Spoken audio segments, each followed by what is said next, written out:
Now we're going to learn how to evaluate a 3x3 determinant. So if I have a 3x3 determinant, we have A, B, C, D, E, F, G, H, I, and of course these are all numbers.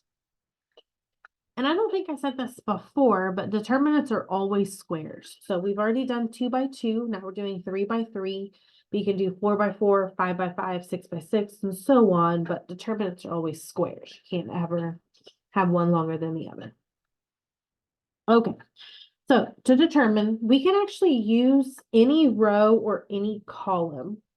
Your homework and our next example says to find the determinant using cofactor expansion along the first row. And honestly, that's the way that we do this most of the time anyways. So I'm going to use only the first row here, but you can technically use any column or any row. But if I use this first column here, what we do is I take the first number here, whatever this A is, and I'm going to turn this into, okay, let me rewind a little bit. So I cannot evaluate a 3x3 determinant. What I have to do is I have to take this and I have to, what am I trying to say here? I have to take this and I have to turn it into several 2x2 determinants because I do know how to evaluate 2x2 determinants. Okay.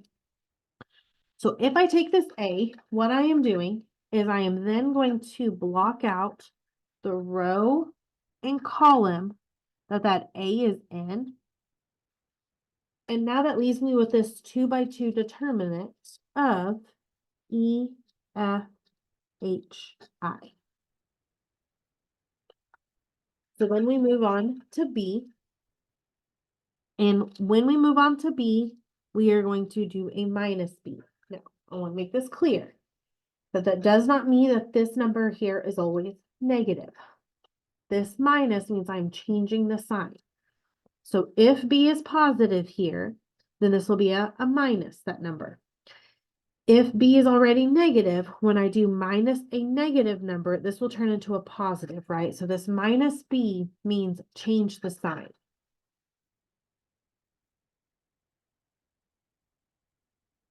Change the sign. Okay. So when I move on to B, when I block out that row and column that B is in, here's my 2x2 determinant that is left. We have D, F, G, I.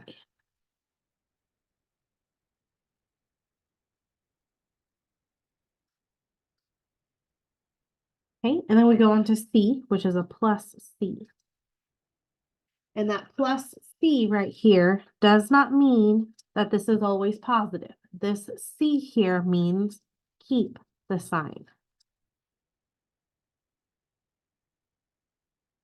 Okay, so if C is positive, it will stay positive, but if C is negative, it needs to stay negative. Okay, keeping that sign.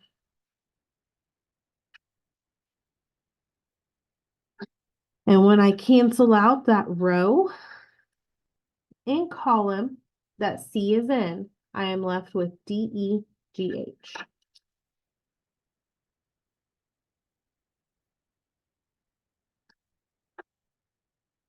So let's try to apply this here. Example 4 says find the value of the determinant using cofactor expansion along the first row. So I'm using this first row here, so I'm starting with this 1. When I cancel out that row and column that 1 is in, I am left with 1, 3, negative 1, 6. Okay, then we move on to B. We have a minus B here, and that minus B says change the sign. So because this is a positive 2, this is now a negative 2. Okay, and when I cancel out that row and column that B is in, I am left with 5, 3, 2, 6.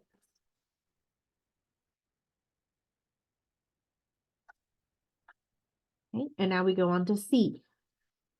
C is a positive C, but this means keep the sign. So because this is a negative one, this stays as a negative one. When I cancel out that row and column that C is in, what am I left with? Hopefully you say 5, 1, 2, negative 1. And so now evaluate all of these. You're evaluating your 2 by 2 determinants and multiplying with what's in front. So here I'm going to bring down this 1. My A times C is 6 minus B times C, which is 3 times negative 1, which is negative 3. So minus this negative 3 turns into a positive 3. Bring down your minus 2, and let's evaluate what's in this 2 by 2 determinant. My A times D is 5 times 6 to give me 30, minus from my formula, B times C, which is 3 times 2 gives me 6.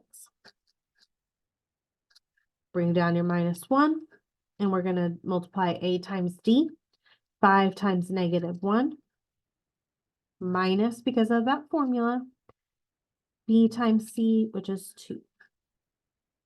So if you want, you can put this all in your calculator just like that, but this isn't that bad to do by hand. We have 1 times 9 minus 2 times 24 minus 1 times negative 7. So we have 9 minus 48 plus 7, and that's going to give me negative 32.